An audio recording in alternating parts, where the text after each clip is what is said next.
the only non-SEC school in the top 7 in the AP poll is number 3, Ohio State. It is such a loaded league right now, and Missouri is right there in the middle of it. And how about Illinois football coming off a really good win against Kansas this past weekend, a Kansas team that was ranked as they were matched up against each other. Illinois is now 2-0. We are looking forward to talking with Glenn Kenley coming up next hour. He is the sports director at WCIA TV. They're in Champaign, and we'll talk with him about the Fighting Illini in a few minutes. I guess a little more than a few minutes, about 7:35 next hour, but you get what I'm talking about. Cardinals baseball, rough weekend, just in the sense that they lost 2 out of 3. And we've said it over and over and over. I mean, playoff hopes for this team have been bleak for a while, and they get bleaker and bleaker and bleaker every single time they lose a game. That is exponentially true when they lose a series, and that's what happens. And yesterday was a disappointing day. I don't think we can't paint a rosy picture at all on what happened yesterday, because you think about what the Cardinals had done recently. That 4-game series against the Padres, they lost the first 2, won the second 2 to split. That 3-game series against the Yankees, they lost the first game, won the next 2, took the series. Next series against the Brewers, lost the first one, won the next 2, took the series. So they lost the first game against the Mariners. They came back with kind of a hard-fought, gritty win in game 2. A Pedro Pages swing of the bat was the difference in that game, where they just could not collect many hits. And then that set them up for yesterday, which is essentially a must win. And unfortunately for Miles Mikolas and the Cardinals, they were just never really given the opportunity to compete in that game. Mikolas takes the mound, and it's 5-0 before you know it. And that the air is just let out in that moment, as I think some Cardinals fans have been grasping to the hope that maybe this team would find a way to do something miraculous down the stretch. And to do that, you can't lose series. And Mikolas, who, like, his overall numbers are just not great. Like, it's well documented, second worst ERA among qualified starters in Major League Baseball. The numbers have gotten worse as the season has gone along. The thing about Mikolas, though, is every once in a while, like every 4, 5, 6 starts, I don't know, maybe, sometimes it's 2 starts in a row, he puts up really good numbers. He has a great start. And you think to yourself, okay, is this the real Miles Mikolas? Is this who this guy is? And I think in some ways that has protected his job, because it's not like he's gone out there and had 12 straight bad starts or anything like that. He sprinkles in these really good starts. And as a Cardinal fan yesterday, you're hoping that that's a sprinkle yesterday, that is one of those really good starts, and Cardinals find a way to beat the Mariners and kind of sort of in a way remain fringe contenders if some other things can happen in front of them. And instead, in a game that was truly a must-win game, Mikolas was just not able to execute the pitches that he needed to execute. Seattle, a bad offensive club, had no problem looking good against him yesterday. And with all that, it was not a good day, and they end up losing 2 out of 3. So a lot to get to today, including a conversation with Bernie Miklasz. He joins us in just a moment on a Graybar Sports Open Line on KMOX. Nobody wants a surprise in their jelly donut.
Hi, once again, Matt Pauley on KMOX. So I feel like I'm a little late to the party here. If you've listened to KMOX much over the last couple weeks, it has been a lot of Bernie Miklasz, which is very awesome. He officially rejoined the station just with Cardinals games and everything else that results in us not having a lot of sports open lines during the summer. It took a little while to get him on, but he joins us right now.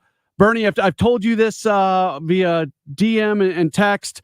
I'm just so jazzed up to be able to talk to you as somebody who grew up loving sports. And I think about the people who have impacted my love of sports. And that starts with my dad. But then when you get into media members and growing up reading you and listening to you and hearing you host this very show and hopping in the car with my dad and listening to you host the show, it's pretty darn cool to be able to talk to you.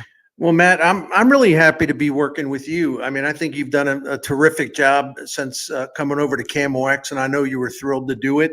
And we, for obvious reasons, have not had a chance to do anything together because I was working somewhere else and all that. And this is just a wonderful thing. I not only reconnect with a lot of friends that I already had at KMOX, but now I get to connect with you, someone I respect and like very much. Now I get a chance to know you on the air, and it's a great thing. It really is. Thank you. Yeah, absolutely. I want to reminisce just a little bit here before we get into what's going on, because you're back on Sports Open Line. This is a show that you were hosting previously. What does this show, specifically this show, you've talked a lot about what KMOX means to you. What does Sports Open Line mean to you? First of all, it was huge in my career as far as promoting my career. When I came to town, Mr. Bob Hyland, the legendary, iconic leader of KMOX, he put me on the air. He didn't know who I was. A couple people said, "Put this guy on the air." I had some guy with a funny Polish last name. Nobody knew who I was by not only writing for the Post-Dispatch, obviously, but by getting on KMOX and Sports Open Line, having that platform, people got a chance to get to know me. I had a chance to work with legends like Bob Costas, Joe Buck, Joe Buck later on, Jack Buck, Dan Deerdorf, and so many others. I've always enjoyed my time with Ron Jacober and Tom Ackerman, and on and on and on and on and on. And so it means a great deal to me. And we don't have time to get into the memories. I just have some incredible memories, though, of some of those experiences. So this is an iconic program. I mean, I don't care what anybody says. KMOX is still the most prestigious radio station in this market, and as in terms of a sports station, it is still something that is nationally revered and respected and Hall of Fame caliber. So I'm honored to be reassociated with KMOX. How did you go about making the decision on, because you would have a column, it'd be in the paper the next day, and it's must read stuff. How would you go about not giving it all away, I guess, in your show the night before? Well, that's a good question. I mean, to use a cliche, there's got to be a little separation of church and state. And so, yeah, I had two employers, but I always felt like, the Post-Dispatch didn't have to grant me permission to do radio for KMOX. So I always kept that in mind. I honestly don't recall any big conflicts like that. Now, if I was on KMOX and I knew that I had some kind of breaking story the next day in the Post-Dispatch, that would put me in a tough situation, and I could not violate that because the Post-Dispatch, that's their story, the way I look at it. But I never was really put in that situation. And maybe if I was, because I was fortunate to break a lot of stories back in the day. Even if I was, let's put it this way, maybe I would just hide. So KMOX couldn't get me on the air at that time. I don't think that happened either, but I'm just having some fun with it. Last reflective question. You at STL Today had your message board, the Bernie's Press Box, and that was in a time period where things like that didn't exist. And then you started interacting with people. I remember going on that and clicking on your name so I could go read all the posts that you had written, just responding to other people. Now today you're on Twitter and you respond to people and talk to people. You're doing the exact same stuff in a different place. Is it fun for you to know that you were way ahead of the curve when it came to that sort of stuff, specifically with the Bernie's Press Box? I'm really glad you mentioned that, because I was very proud of that. I thought that even getting into radio at the time I did, I started out as a really young guy in WBAL in Baltimore, which was the Orioles flagship station. Their general manager took a liking to me and put me on the air once a week, sometimes 2 nights a week. I'd be a fill-in host. And at that time, there weren't many like sports writers doing radio. And I always looked at this as a parallel career. I always did. And so, that's why I worked at KMOX for so long. I worked for KRLD in Dallas when I covered the Cowboys for the Dallas Morning News. So I've always believed it was important to sort of spread out and get busy on as many platforms as I could. And this was before the internet really became a huge thing. But to answer your question, I was giving you the background there.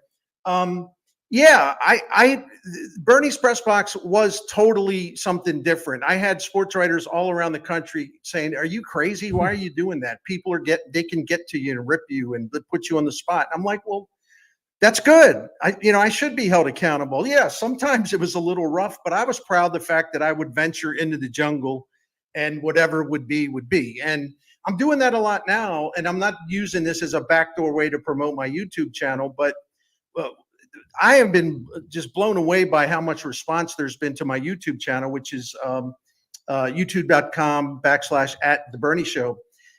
Just hundreds and hundreds and hundreds of comments pour in. And it reminds me of the old Bernie's Press Box, because I can't like sit and respond to every comment because I don't have the time, but I do it late at night and I try to get to a bunch of them. So I'm interacting with people again in a way that was reminiscent of that old Bernie's Press Box. You've got multiple videos a day, a lot of days on your YouTube, and your late afternoon video on Friday after we got news that Gary LaRocque had announced his retirement. I thought it was really good because you laid out what this could mean for the organization moving forward and how winds of change are coming, that was not just a guy all of a sudden waking up and saying he was going to retire. John Mozeliak was on Sports on a Sunday Morning yesterday with Tom Ackerman, and he indicated that changes are coming. I think if nothing else, it feels like Cardinals fans should at least feel comfortable that next year is not going to look the way it is looking this year from a decision-making process. Well, there's definitely going to be changes. The only question I have, and I think it's the question we all have, is what will be the magnitude of those changes? And I don't think, for example, if Bill DeWitt chooses to change the farm system around and maybe still retains Chaim Bloom as in an advisory capacity, and he sort of rolls with what they've had in place for a long time, I don't think the fans would be happy with that. And it's not my job to advise Bill DeWitt in terms of fan relations, but we all know that it's been a rough spell by Cardinal standards in that area. And a lot of people are, upset or angry, disillusioned, disappointed, whatever you want to call it. And I think people who are feeling that way really want to see major change, not kind of window dressing change. You know what I mean? Yeah. And to your point about Chaim Bloom in your video on Friday, why this guy's not going to stick around to be a special advisor in all likelihood. You look at his tenure at Tampa and what he did and the reputation he had prior to Boston, and then he dealt with a meddling owner with the Red Sox. So I kind of give him a free pass on what happened in Boston. This guy is spending a year. His family is still in Boston. He's able to kind of reconnect with them while doing some stuff with the Cardinals. But at some point, this is a really sharp baseball guy that's going to want to jump back in full bore with an organization, and the Cardinals have an opportunity to keep him around. Yeah, he wasn't going to like leave it, move away from his family or spend a lot of time away from his family just to sort of be a guy who's a consultant. I mean, he wants another job running a baseball operation. And here's the thing about him that people should understand. If we were looking for a quote fit for Bill DeWitt Jr., like what would we be looking for if we were identifying candidates? Well, Bill DeWitt hired Jeff Luhnow at a time where people were like, well, who? He's not even a baseball guy. Bill DeWitt had a great vision. He said, we need a different model. We need to really rely on our draft and development. And if we have our own pipeline flowing with young talent, which is cheaper, then we will have money to spend on expensive free agents or to give our veterans contract extensions. So when he fired Walt Jocketty, and before he choosing his next general manager, John Mozeliak was elevated to that GM job. But before that, Bill DeWitt tried to hire Chris Antonetti, who was like second in command with the Cleveland Guardians. And Chris Antonetti decided to stay in Cleveland because he was assured he would become the top guy if he just held on for a while. So he hired Luhnow. He tried to hire Antonetti. and what are those things? And he brings Hein Bloom in as an advisor now. So what do those things all have in common? Well, they all come in effect. They all represent the model that Bill DeWitt really likes. It matches his philosophy. And some people will say, well, what you're trying to say, Bernie, is he's cheap. He doesn't want to spend money. That has nothing to do with it. He wants a more efficient payroll model. He wants to get that pipeline flowing. They need to do a better job in their minor league system. So, if he in fact pursues Hein Bloom, it makes perfect sense given his own history. I'm talking about Bill DeWitt and what he has chosen for leadership through the years. The Luno thing was way ahead of its time, and it was a tremendous success. And he really wants to have a model where they are thriving with their farm system again. Everything falls into place after that. And, you don't have to spend 190 million, 250 million to win. You can win if you're smart with your payroll decisions. And I've always said, I've never wanted Bill DeWitt to prove to me that he's stupid by throwing money around that doesn't pay off. Like, what good is that? So he needs to get back to that model where they're really, really smart about how they spend, but most of all, having that talent pipeline pumping again with their minor league system. If the conversation does go down the line with Bloom, though, I have to think that he's going to require some expenditures of the organization. I spent 7 years doing Brewers postgame, and I watched what Milwaukee did in terms of investing in player development, the technology that they use in the pitching lab, the stop motion technology, the staffs and field coordinators. I mean, they are a robust organization from a data and technology standpoint, but also from a human standpoint. And that's something that I'm sure Hein Bloom can very quickly identify, because anybody can identify that. But there's going to have to be assurances, I would think, that the organization is willing to go down that path. Yeah, because if they brought him in to conduct this audit, and it's very comprehensive, it is very thorough. He has looked at everything. But I know Bill DeWitt and John Mozeliak want to have a much better player development system than they've had in recent years. Hein Bloom, that happens to be one of his areas of expertise. He signed on with the Tampa Bay Rays as an intern in 2005. And in 2008, they put him in charge of the minor league system. And that's when they really started to take off. I mean, they had a huge edge on a lot of organizations, more wealthier organizations. The drafting, signing players out of the international market, setting up operations in different countries, and also just making sure they drafted well, and they also could sort of develop a really good instinct about pitchers, identifying pitchers. What can we do to help them? How can we change them? And when Tom Verducci of Sports Illustrated wrote a glowing piece about how Tampa Bay continues to do this, like for example, in 2019, they won 96 games with the 30th payroll in baseball, $60 million. And part of it was because they had pitching. Tom Verducci wrote a tribute to Hein Bloom and said, there's no organization's better in baseball at drafting, developing, identifying pitching, finding really, really good value for relatively low cost. And I think Hein Bloom's influence was seen with the Cardinals this year. Like, I'm assuming he said, no, you got to go get Andrew Kittredge. He'll be a bargain for you, which is true. Hey, I was in Boston. This Ryan Fernandez has a nasty slider. He can be really, really good. You should take a chance on him. This is what Hein Bloom does the best. And I think Cardinals fans should be at ease if, in fact, he's going to be the guy, because it's a great fit for Bill DeWitt, and you have to have that or it's not going to work. He is Bernie Miklasz. You read his columns at scoopsnetwork.com. You watch his Bernie Show videos at The Bernie Show. That's his YouTube channel. And, of course, follow him on Twitter at @B_Miklasz. That's his new Twitter account. If you don't follow that one, you only follow the old one. You're like, Bernie hasn't tweeted in a while. Yeah, he has. You just got to get on the new Twitter account. Bernie, this was fun. I really look forward to all of our future conversations. Thank you so much for taking the time. Matt, anytime at all, even if you're like kind of in an emergency situation, you need some big mouth to fill some time with you. I'm always around. Don't worry about that. Thank you. I'm a big mouth too, so it works well. Thanks, Take Bernie. care, man. You bet. That's Bernie Miklasz joining us, KMOX sports contributor. We'll take a break, and when we come back, we're going to wrap up the Ascension Charity Classic with Dan Reardon. That's in just a moment. This is a Gray Bar Sports Open Line on KMOX.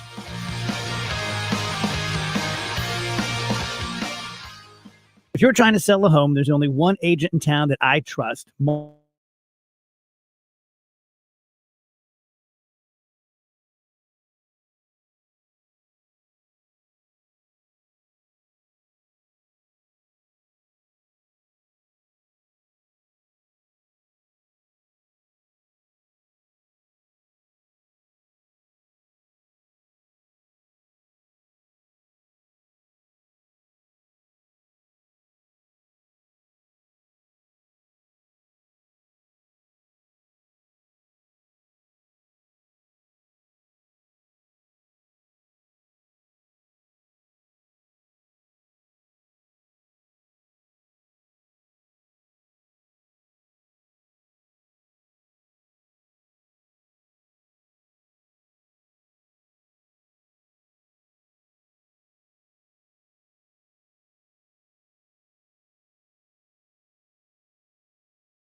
Louis Cardinals. It's Cardinals Conversations. Use the Odyssey app or hear it on your favorite podcast platform. From game analysis, player and management interviews, it's exclusive Cardinals content from KMOX Sports, where the Redbird talk never stops.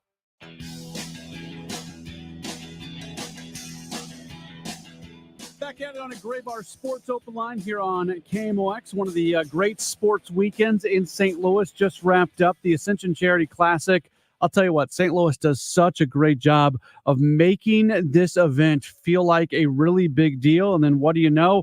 We had quite the finish as Y.E. Yang was able to finish in a playoff with a win against Bernhard Langer. And talk about that and much, much more about the weekend. We're happy to welcome on KMOX golf editor Dan Reardon, who had fantastic coverage all weekend long of the event, but we're not letting him be done quite yet. He joins us right now here on the Gray Bar Sports Open Line. Dan, thanks for taking some time. How are you? Thanks, Matt. It was a good weekend. Very entertaining weekend in terms of the senior event. Something struck me that Y.E. Yang said after the event. He said the PGA, speaking of when he beat Tiger Woods back in the 2009 PGA Championship, he said the PGA was a long time ago. Today is very special. It is a Champions Tour event. It's different than the PGA Tour, but what did it mean for him to be able to come away with that victory? Well, it is 15 years ago that was the case. And the fact is that he had played well the two prior years, top five finishes. I think he was a runner-up last year. So when you get – and he mentioned that there was something about Norwood and its hilly terrain that reminded him of golf back home in Korea. So he felt comfortable in the environment. And, you only go so long without winning. And for him, it was – 15 years in this country between wins. So it's easy to see why that would be special. And then, you had this wonderful circumstance, and they had this once before in the first 4 years of this championship. You had three players in the final group, all who were major winners. You had a PGA champion in Yang. You had an Open champion in Stuart Sink. And you had a two-time Masters winner in Bernhard Langer. And if you want to extend that a little bit, in two groups before them, you had Justin Leonard, an Open winner, and Angel Cabrera, a Masters winner and a U.S. Open winner. So you had the Grand Slam of golf represented in the final three groups of this championship. And against that kind of competition, I think players, they're hesitant to admit when they beat somebody who doesn't have much reputation, but they will admit when they beat somebody with some reputation, it means something to them. Stuart Sink was on an amazing run coming into this. He obviously played well, but comes up just short of the playoff. Yeah, he really hit one bad shot. He hit his, sorry about the beeping noise there. He hit his tee shot on 17, a huge slice right. And he was blocked by trees. He couldn't go under them. He couldn't go over them. And he bogeyed the hole to fall out of the lead. He was actually at 13 under at the time. And then concurrent with that, Yang put it about 4 feet and birdied the hole. So you had that two-shot swing. And Y.E. told me after the round was over, he said, that was big for him because he went from trailing by a stroke to leading by a stroke. Sometimes you catch a player, seldom do you pass a player in that circumstance. And then Stuart did not play 18 particularly well. He left his approach shot in the bunker, managed to save par coming out of the bunker, but he was out of the picture at that time. But then you had this other circumstance. So now we have Y.E. Yang with the lead coming into 18, and 18 has been a hard hole. And suddenly it's a two-man race, and Langer puts it about 12 feet and makes the putt for birdie. And meanwhile, Y.E. has a long birdie putt and then leaves it about 5 feet short and needs to make that to get into the playoffs. So it was a really entertaining final round. Was there anything unique this weekend about the way the course played, or was it pretty much the way it's always going to play? I think this course was almost in its prime shape in terms of the firmness of the course. We've had very little rain, so there was a lot of run in the golf course. The rough was long enough to be challenging for the players. And the players do respect this golf course. So no, I don't think there was anything unique. Last year, Steve Flesh shot 62 on the final day to finish 19 under. Well, you're going to shoot 19 under sometimes when you can shoot a 62 in the final round. But, let's go to Bernhard. 67 years old, still limping from Achilles surgery some time ago, and he has 8 birdies and a bogey for a 64. So, I mean, like I said, everything about this tournament and this final round, I just think it's exactly what you hope for in a senior event. You want a good field with big names, and you want big names on the leaderboard at the end. St. Louis does a great job of supporting events like these. Was it another case of just that? Did you like what you saw from the support of the sports fans in the community? If I'm being honest, I think that we probably need to have a better turnout from the general public, but that's explainable this year because Ascension knew going into this year that they weren't going to renew the contract. So there were some budget restrictions placed on preparation in terms of promotion of this event. And so I think that the tournament went by pretty much unnoticed until we got very close to the date of the event. So it was good in the sense of the corporate boxes and those kinds of things. But no, I don't think the general public showed up in great numbers. Forgive me if I don't know if this is out there and I don't know the answer to it, but with that, where do things stand for it moving forward in terms of sponsorship and everything? Well, that's the good news on Saturday. And this is very last minute, Matt. I'm telling you, this came together within the last 2 weeks. Stiefel stepped up to be the title sponsor, and Compliance Solutions stepped up to be the presenting sponsor. And Ascension has stayed a part of this championship as a number of other ones, including Worldwide Technologies, and they have a 3-year contract. So we're going to see senior golf in St. Louis for the next 3 years, and we know for sure next year it's going to be on basically the same weekend. It's pretty, and I'm not trying to be a shill for Stiefel, but it is remarkable the support that they give, especially to sports properties in the St. Louis area. And as I said, they stepped into this void very late in the game. I'll give you an idea how late in the game. They had a press conference or a presentation on Saturday afternoon where they announced the new title sponsorship. They don't have a logo. And I've never seen a release on a tournament where they didn't have the logo to display to you. But that's how quickly this came together. And their team has been a part of the Saturday event, the Classic Challenge, or the Ascension Charity Classic Challenge, where they brought the celebrities in. The first year they brought Nicholas in, and they've been a part of that every year. So they've been involved with this championship for a number of years. And they saw a need, and they stepped up and took it. And like I said, keep in mind, Compliance Solution, which has a St. Louis CEO, is in the mix, and they're a St. Louis company. And all credit to Ascension, even though they're going a different direction, they stayed on board. A $2.1 million purse, does that number need to go up to make sure that you continue to have the type of fields that you want? No, I don't think that's the case, Matt. You know, one of the things that caught my attention was Justin Leonard in his pre-tournament press conference was asked about coming to St. Louis, and Justin said, you know, we like coming to St. Louis, a great city, great sports, all that. He says, but we don't play in large metropolitan areas with our tour. We're more likely to be found in Nebraska and Iowa and states that don't have the heavy populations.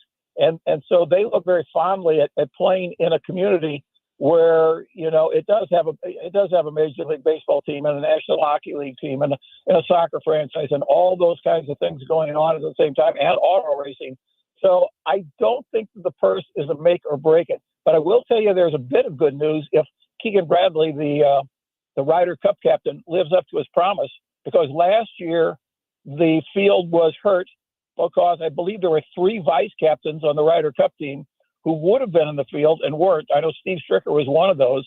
And next year is a Ryder Cup year. But Keegan Bradley has already said his intention is to go younger with vice captains. So if he doesn't suck out the premier names on the senior circuit, we could have a very good field there as well next year. The one player that it's hard to get into the field is a former winner, Padraig Harrington, because the Irish Open tends to be very close to this championship.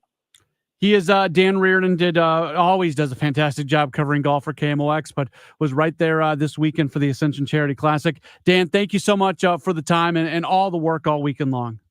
Enjoyed it, Matt. Awesome. Very good. That's Dan Reardon joining us on the program. We'll take a break. We'll come back and we'll talk a little Cardinals baseball. We'll do that here over the next couple segments before we jump into college football full bore in the next hour. We've got a very busy program tonight. It's a Graybar Sports Open Line on KMOX. It says here that Graybar is a distributor.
Welcome back to the Gray Bar Sports Open Line. Once again, Matt Pauley on KMOX. Starting to wrap up hour number 1 of the program. Coming up in hour 2, we'll talk a lot of college football. Missouri, Illinois, both getting wins over the weekend. Missouri up to number 6 in the AP poll. Illinois, they got a win against a ranked Kansas team, and they're receiving votes in each poll. So good things happening for college football teams in the area. And we're going to talk with a couple guests about each of those coming up next hour. I'll reiterate what I said earlier, and we'll after the 7 o'clock news, we'll open up the phone line and the text line for a little bit if you want to get in here on Cardinals baseball. But that was just not good yesterday. And when you've got so much on the line, and again, I know when I start talking like this, I immediately get tweets and text messages about like, what are you doing talking about the playoffs? This team is not in playoff contention. Like I understand where the team is at. And by me talking about it, I am not trying to create this false hope. I will say over and over and over that it is clearly a very bleak situation when it comes to them being a playoff team. But they're not mathematically eliminated yet. So until they're mathematically eliminated, we can continue to talk about what the path might be, no matter how unlikely the path is. And it is incredibly unlikely path. And losing yesterday and just not even giving the team the opportunity to win. Like they didn't play well on Saturday. What they had the 2 hits or whatever. And Pedro Pajes hits the home run and that's your run scoring for the day. Like they didn't play well, but they found a way to grind out the win. They found a way to stay competitive. You can't play non-competitive games that are non-competitive in the first inning. And that's what happened yesterday. And I do think that this probably isn't a conversation for today. There's a lot of things on the table. But as we get into the offseason and into next year, I do think we have to start talking about Miles Mikolas, because he's now going over a 2-year span of not being an overly effective pitcher. And how do you just leave him in the rotation, knowing that you're basically leaving him in the rotation to have a really good performance every 4th, 5th, 6th game, and over a couple of those probably looked pretty bad. And that's where you're at right now with Mikolas. He's got something to prove here, and we'll they've got Lance Lynn coming back. They've got a log jam of starting pitchers. That is going to be intriguing to see what they do with the rotation here before the season comes to an end. We'll continue that conversation after the 7 o'clock news. This is a Gray Bar Sports Open Line on KMOX. Tom Ackerman for Busey Bank and Building Community. Our partner, Love You to Pieces, is filling a gap in the autism community. The nonprofit supports neurodiverse children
Clifton and downtown of York. We have 75. I'm Maria Aquino, KMOX News. The following is a special KMOX sports presentation. Welcome to the Strike Zone on KMOX. Presented by Graybar. Graybar, your distributor for electrical and datacom needs. It is a Graybar Sports Open Line as we do get into a Strike Zone hour. We've got a lot to get to here this hour. We'll talk some college football, but obviously talk some baseball as well, including our Building the Future, which is sponsored by Graybar, your distributor for electrical and data communication needs. Want to start with that because yesterday, John Mozeliak was on Sports on a Sunday Morning with Tom Ackerman, and he had, I think, something pretty interesting to say when talking about the future of the organization and changes that are going to happen inside the organization. And look, I get where the Cardinals fan base is at right now and how many people feel about John Mozeliak. And we'll wait and see what it looks like regarding him and his position and everything here moving forward. Obviously, he's under contract through next year.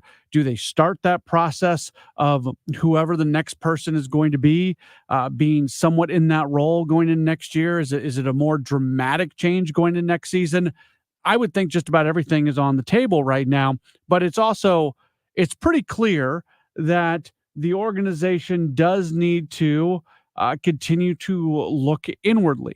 And if you heard Bernie Miklasz with us about an hour ago or so here on the program, he talked a lot about the project that Chaim Bloom has had this year of really going and looking at everything that is happening in this organization, especially from a player and development standpoint, and assessing it and presenting to the team the changes that need to be made.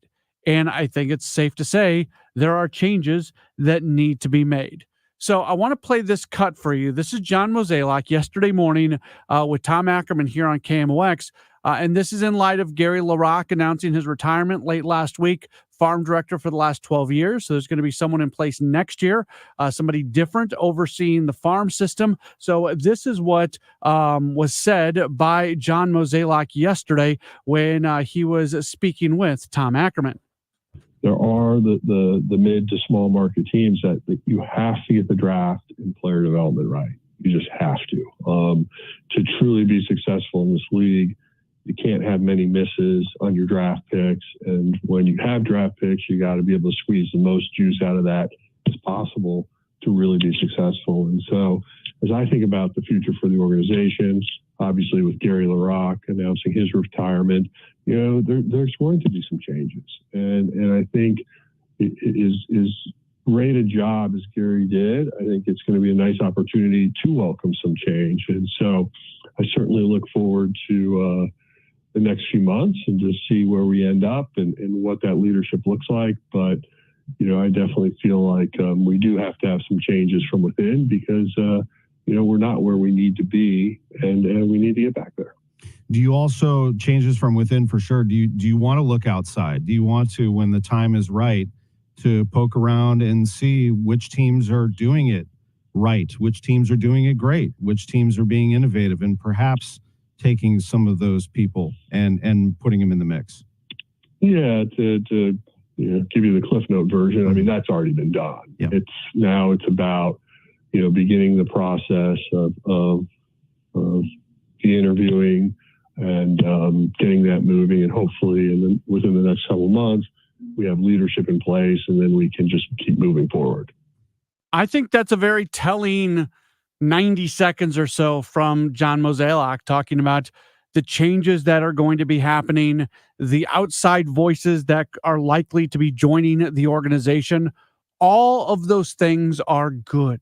They're good. Okay. And he said it. This is not my word. I mean, I believe this, but I'm just repeating what Mo just said, that the organization is not where they need to be. They're not. They have lost their way a little bit in recent years. And the industry has changed. The industry has evolved. The industry has developed forward. And a Cardinals organization that was previously at the cutting edge of change has not been that way now for a few years.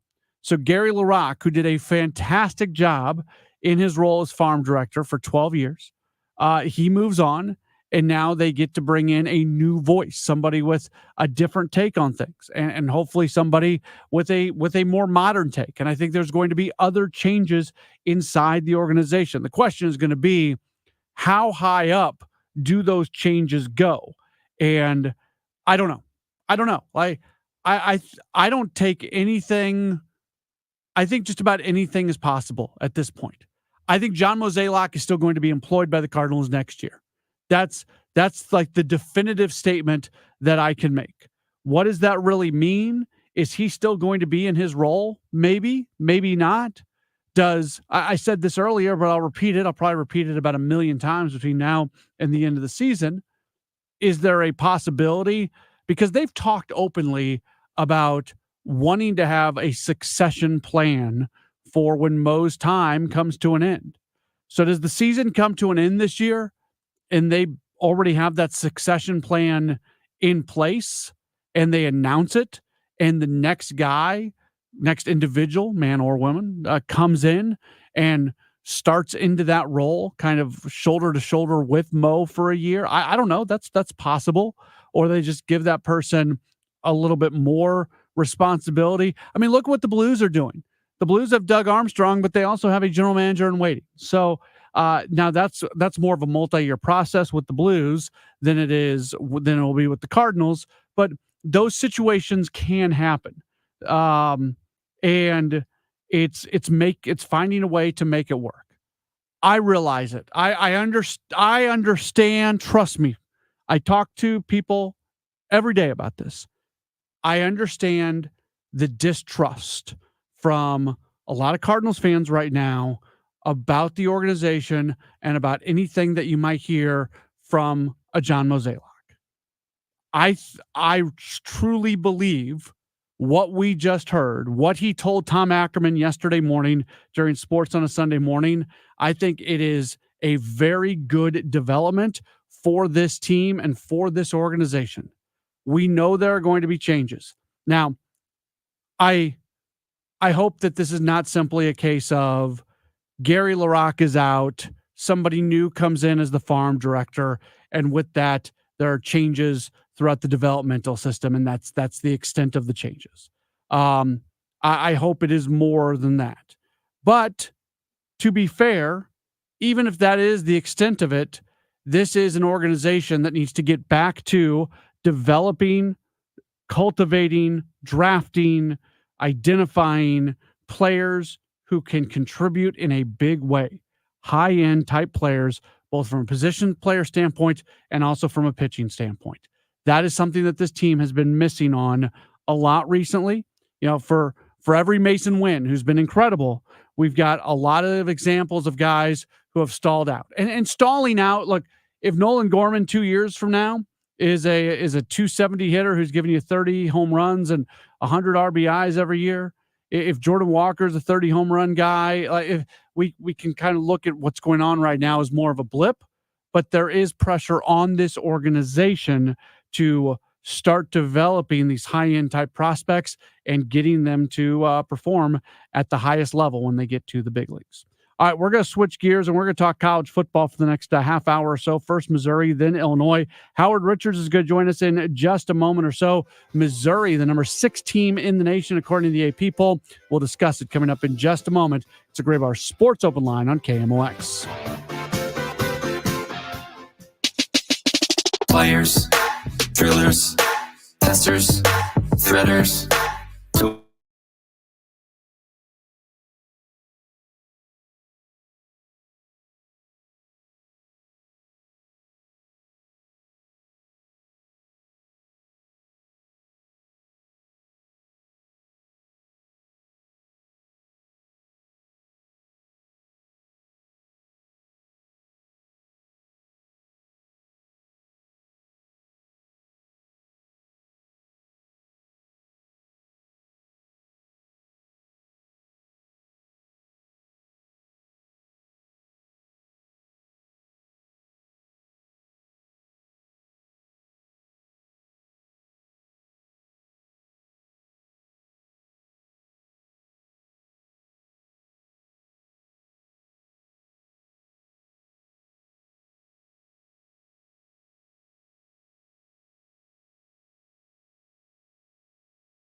Today to purchase your Scrubbles membership and find a wash near you.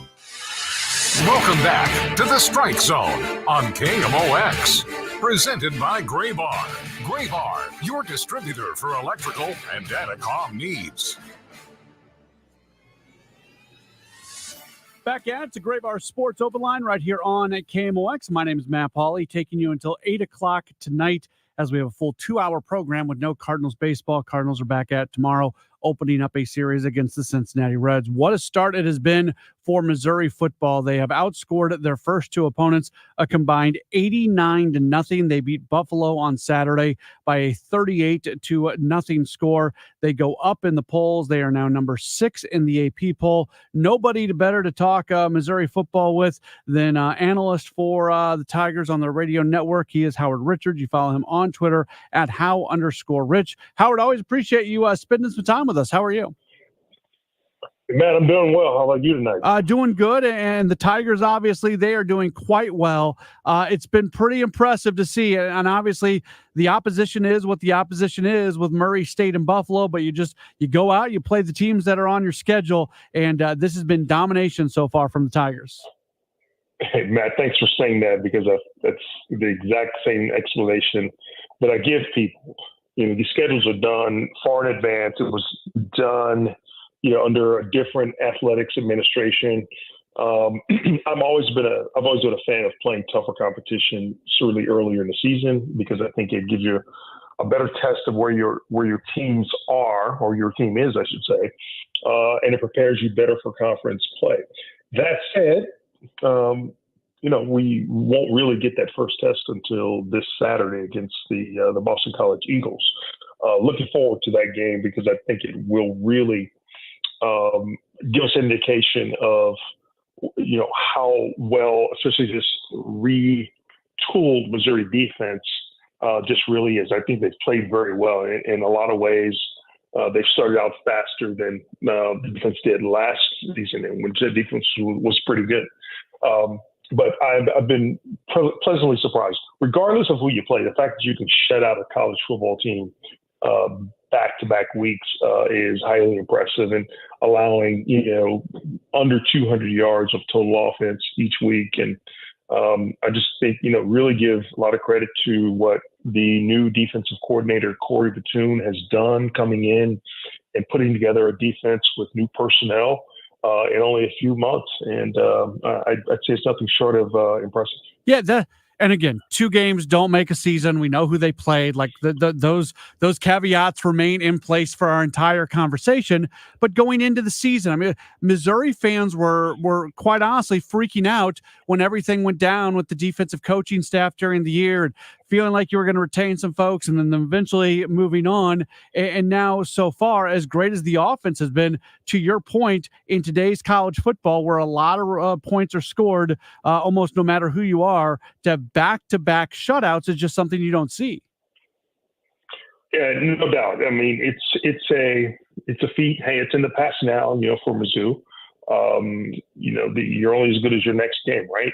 And facing a formidable opponent like Boston College, who certainly, took out Florida State. Although we don't know what kind of team Florida State really has. Is Boston College a legitimate team? I think they are. They're well coached by Bill O'Brien. But is Florida State the same caliber of team that it was last season, when they were, on the fringes of getting into the college football playoff? Just don't know. But what matters is what will happen on Saturday. Boston College will find out how good Missouri is, and Missouri will find out how good Boston College is as well. I think for the Tigers, the few guys that are on the roster that were on the team in 2021 when Mizzou went up to BC and lost in overtime, it'll be a game that those players will want to avenge, certainly. I think it makes for great competition. And it's one of these matchups, that, outside of the SEC in a non-conference battle, that I think is going to draw more attention than your typical games that you might see on the non-conference schedule. in many ways, it's a benefit to the Tigers that BC did knock off Florida State, because if BC's playing a PUD schedule and they're undefeated, maybe you look at them a little bit differently than knowing that they can go beat a team, no matter how good Florida State is, that Florida State's still a very respectable opponent. No, you're exactly right. But for Missouri, I think what it has to do is, in spite of all of that, look to how it can improve offensively. 9 penalties against Murray State, eclipsed by 10 penalties against Buffalo. Not the type of football that I think an elite team or championship level team should be committing those types of penalties each and every week. Many of them mental mistakes. Some of these you get early in the season, but now it's time to really start to eliminate those things. Fundamentals, technique, holding calls, getting your hands outside of the framework of the shoulder pads, it's going to get called. And so it's about discipline, looking as a player, looking at videotape and being critical of how you played the previous week, trying to create situations where you can overcome those things in practice this week, set them up so that you don't commit the same mistakes week in and week out. That's how good teams improve. You stay before practice starts, stay a little bit after practice ends, and you try to get better each and every week. And, if this team is, which I think they are serious about doing these things, they will conduct themselves in that manner and do those little things that can help propel them to get better and better each week. Mizzou fans freaked out a little bit when Luther Burden came out. Then we learned it was an illness issue for Luther. And Coach Drink said after the game that just illness all week, and they didn't feel like it was worth putting him back in the game. I know there's really no way to know how a guy is feeling, but are all indications are that he's going to continue to heal up and he should be good to go this weekend?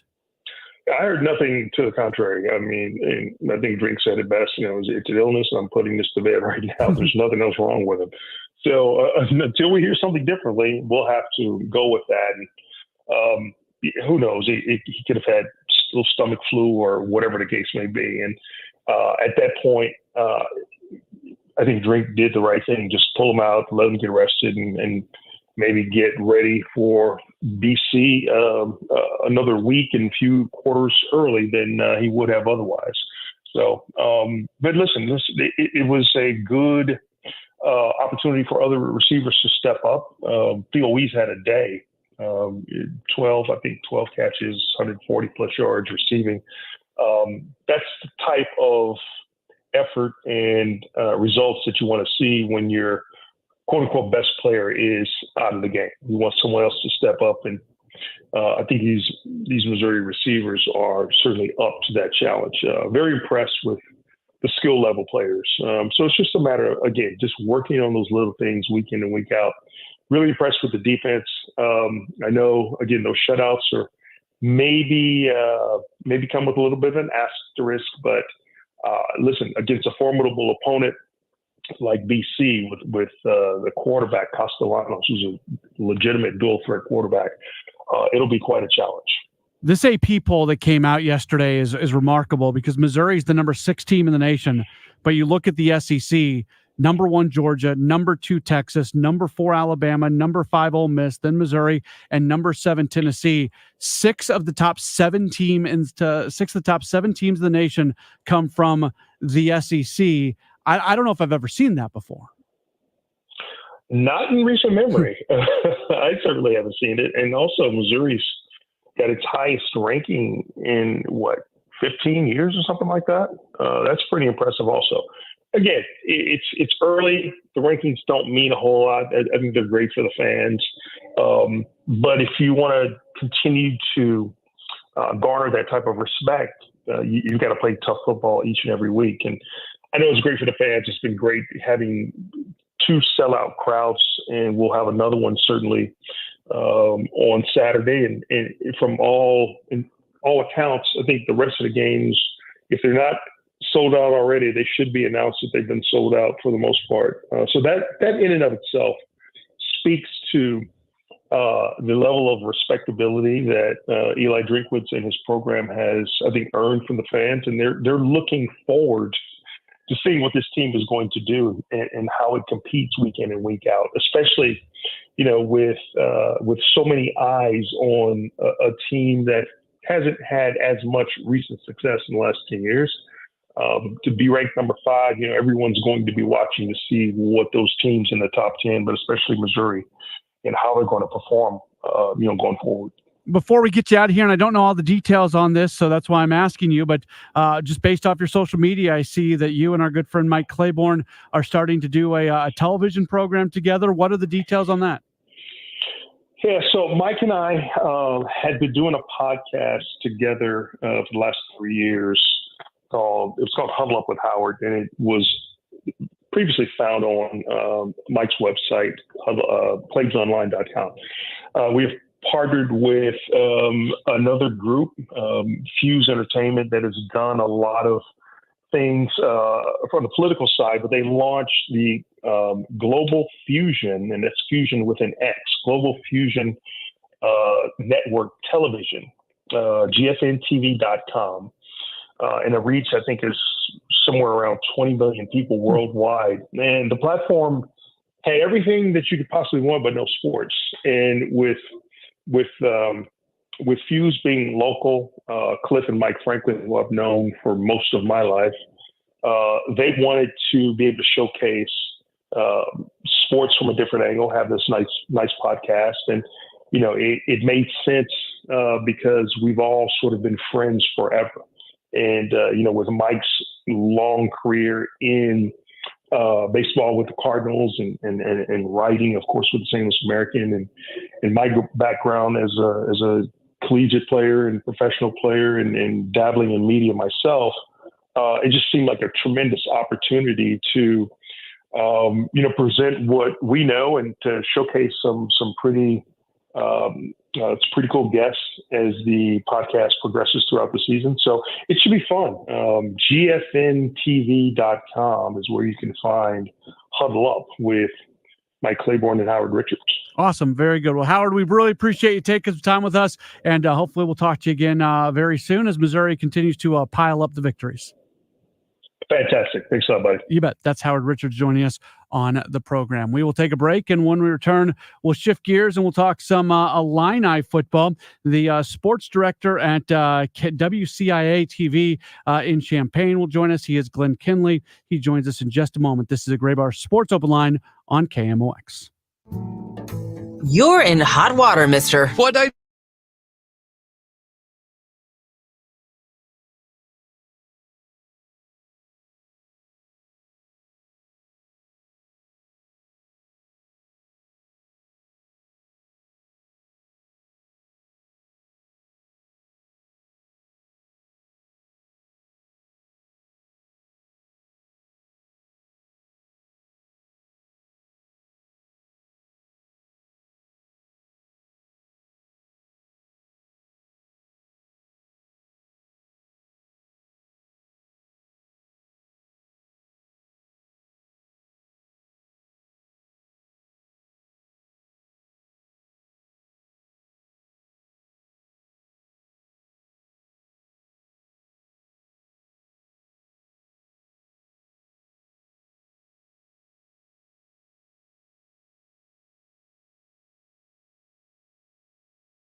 For legal advice, Scott Stream and Impact Partnership Wealth LLC are not affiliated. Come meet City SC defender Thomas Totland this Thursday night, 6 to 8 at Hot Shot Sports Bar and Grill in Fenton, Missouri. It's all part of a live edition of Sports Open Line, the last soccer showcase of the summer, this Thursday night, presented by Michelob Ultra and KMOX.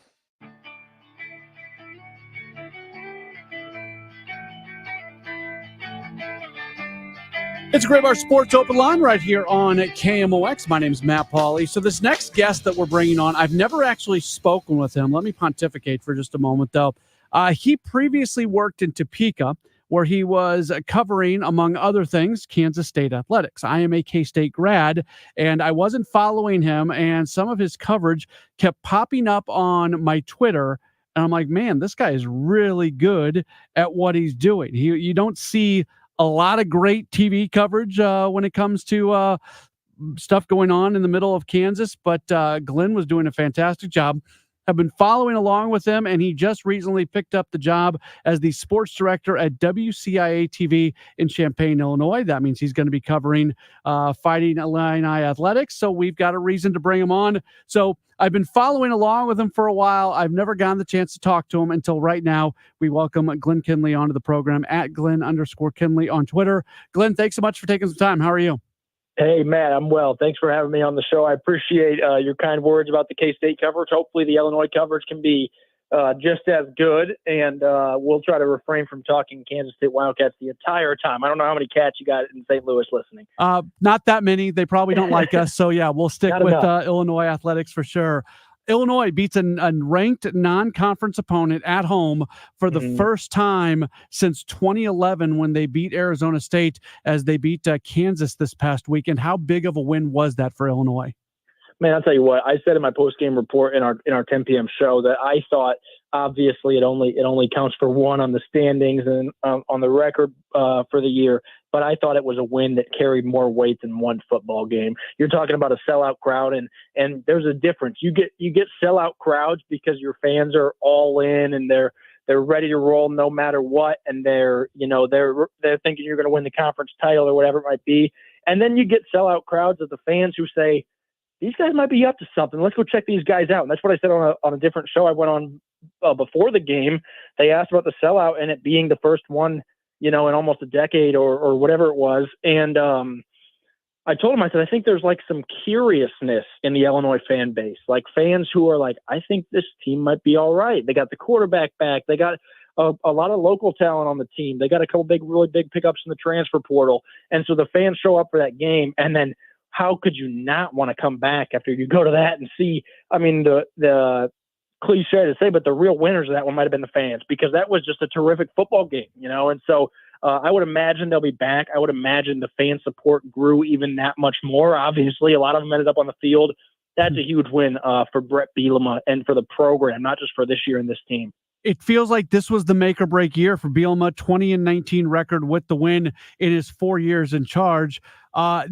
They were at a point under his leadership that if they didn't take a big step forward, there might have been a change. And obviously there's a lot of football left to be played, and the gauntlet that is the Big Ten Conference. One win doesn't make a season, but this at least sets them up to have some success this year. They had a lot of winnable games on the schedule. Win this week, and you're going to be ranked. I would imagine they were the first team out of the top 25 this week. So take care of business against Central Michigan, and you're going to be ranked. You go to Lincoln. That's going to be a tough game, but they have some winnable games on the schedule. And, man, I tell you, I think Kansas is pretty good. I covered K-State and KU when I was out in Topeka, and I think this is a good Kansas team. You're talking about a team that on their two deep, the Jayhawks have, I want to say, 30-something guys.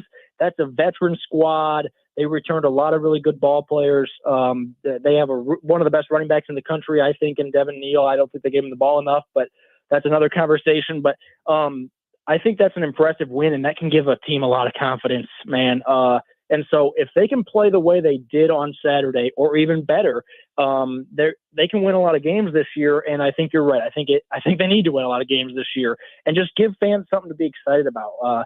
When we had our pregame show with one of the guys from 24/7 Sports here in Champaign, he said the fans want to be excited, but they want a reason to be excited, and you got to give them that. I think that's what they did on Saturday.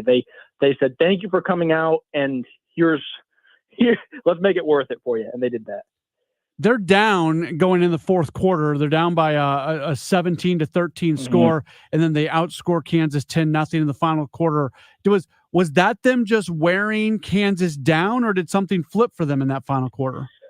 They threw the ball downfield, and I thought Luke Altmaier just was a field general. I thought the way that he managed that drive was impressive. He made some great throws, but more than that, I thought just the way that it was it was surgical. It felt like the way that they drove the ball down the field, and then even the way that they didn't get in the end zone for that second one that would have really put the dagger in there, but the way that they took a whole lot of time off the clock on that very last drive, and then ended up getting 3 and giving the ball to Kansas with very little time, and I think 1 or maybe 0 timeouts. I think it was 0.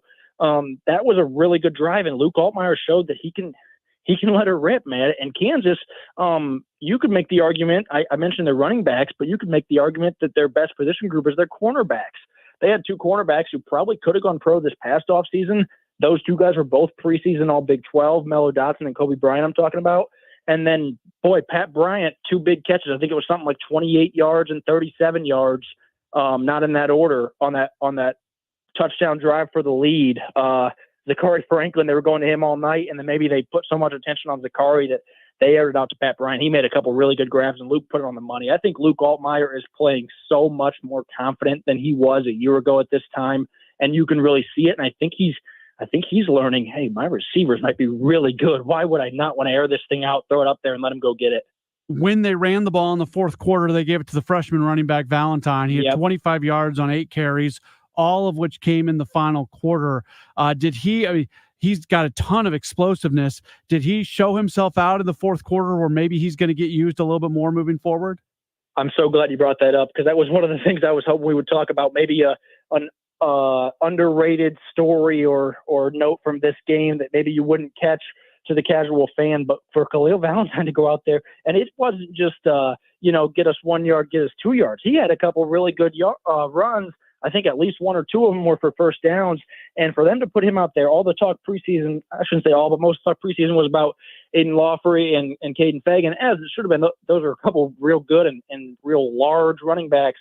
But for Khalil Valentine to do that, I would be surprised if we didn't see him on the field more and probably carrying the ball more a little bit. And that was the running backs coach, Thad Ward. He actually used to be at K-State as well. But Bielema, or maybe it was the offensive coordinator, Barry Lunny today, but one of them said that was Thad Ward who said, I trust this guy, give him the football. And if you got the trust of your position coach, there's a reason for that. That wasn't just let's see what this guy's got. He must have shown something in fall camp to get that opportunity at the most important part of the game. Fighting Illini fans in the St. Louis area and everybody listening to this program should be following along with Glenn Kinley on Twitter at Glenn_Kinley, GLENN_KINLEY, brand new sports director at WCIA TV there in the Champaign area. Glenn, thank you so much for your time. Great to get to know you a little bit, and hopefully we can bring you back on here on a regular basis. Absolutely. I'd love to. Thanks for having me on, Matt, and good to meet you over the phone. Yeah, absolutely. Very good. That's Glenn Kinley joining us here on the program. His coverage, again, of the school that I root for, K-State, when he was working in Topeka, was just absolutely fantastic. A lot of times when you get into those, not that's a smaller market, but markets that are not huge, you don't see a lot of coverage that kind of jumps off the page or jumps off the social media feed.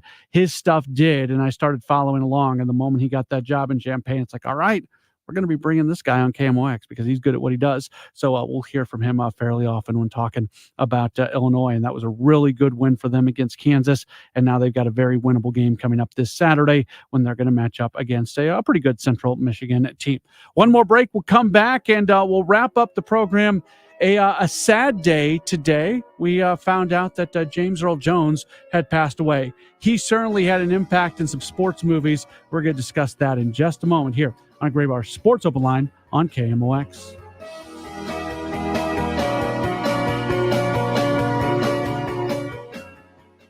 We've been here 30 years, 30 Christmases in this house, and we have the traditions that most families have. That's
financial and tax strategies.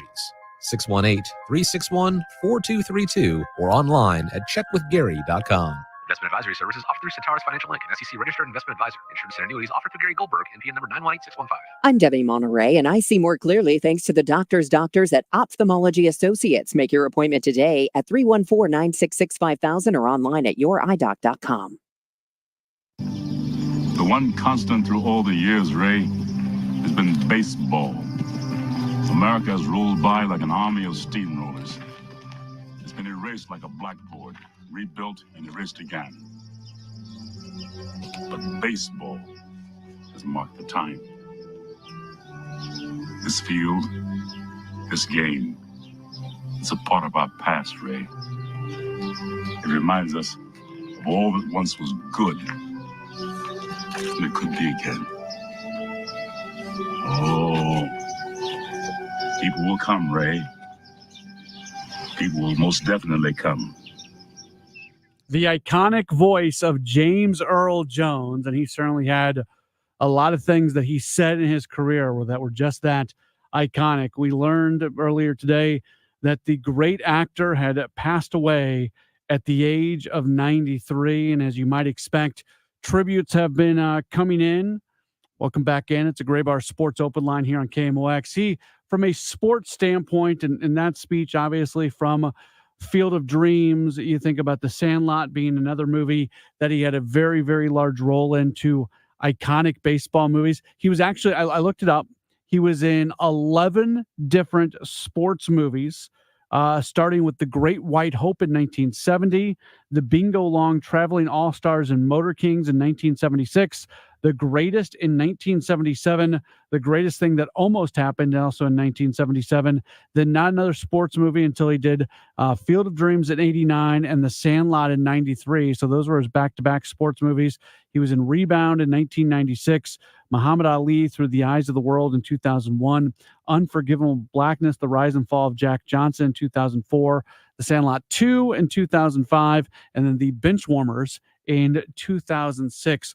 Those were the sports movies for James Earl Jones. And if you're like me, again, those two main ones, Field of Dreams and The Sandlot, as rewatchable of movies as you can ever see. And he had such a large role in both of them. I know people who, look, the moment that Ray starts playing catch, the tears start coming down for folks. And I understand it.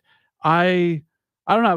I was so sad today. I knew I wanted to talk about this in the final segment today, but I'm kind of without words at the same time. You know, there's these people out there, actors and other people in popular culture that you never meet, that they're just out there doing their job, and they're very good at their job. And for him, he was an incredible actor and an incredible voice talent. You think about him saying, "This is CNN" over and over and over for all those years, being the voice of CNN. And he continued to produce great content. And I was dubbing in that speech earlier today. Kyle Sixt is producing for us today. Kyle, you looked at me and said, "Oh, now I got to go watch Field of Dreams." Right. That's exactly what I thought. And you just played that intro. It gave me goosebumps. Yeah. Now I got to go home and watch Field of Dreams. I mean, such a classic movie. And yeah, I mean, him playing, Terrence Mann and Mr. Myrtle and The Sandlot, just so legendary. It is. So sad day that James Earl Jones has passed away. Again, age of 93. We haven't really seen much from him recently. The last time I remember seeing him do anything, I don't know. I think he was like Jimmy Fallon and he was on stage, but he was doing like a monologue and he was sitting in a chair. He wasn't getting around that well. He was 93 years old and that happens. But you think about somebody who certainly left a legacy with what they were able to do. Pretty darn impressive. Cardinals back at tomorrow as we start to wrap things up. What's on Deck, sponsored by Chesterfield Fence and Deck. The sign, you have the very best, chesterfieldfence.com. Cardinals and Reds tomorrow. We'll see what they're able to do against Cincinnati. It's going to be Andre Palante who's going to start tomorrow. 6:45 first pitch. That means I'll have you for the pregame beginning at 5:50, and looking forward to talking to you then. Thanks for being tuned in. Thanks to all of our guests. Great lineup of guests today. Bernie Miklasz, Dan Reardon, Howard Richards, Glenn Kinley. That was a lot of fun to be able to talk to all of them. And we will talk to you again tomorrow. Again, our coverage of Cardinals baseball will begin tomorrow at 5:50. We'll talk to you then right here on KMOX. What a great lineup at Chesterfield Fence and Deck. Fences, decks, pergolas, sunrooms, screen rooms, patio.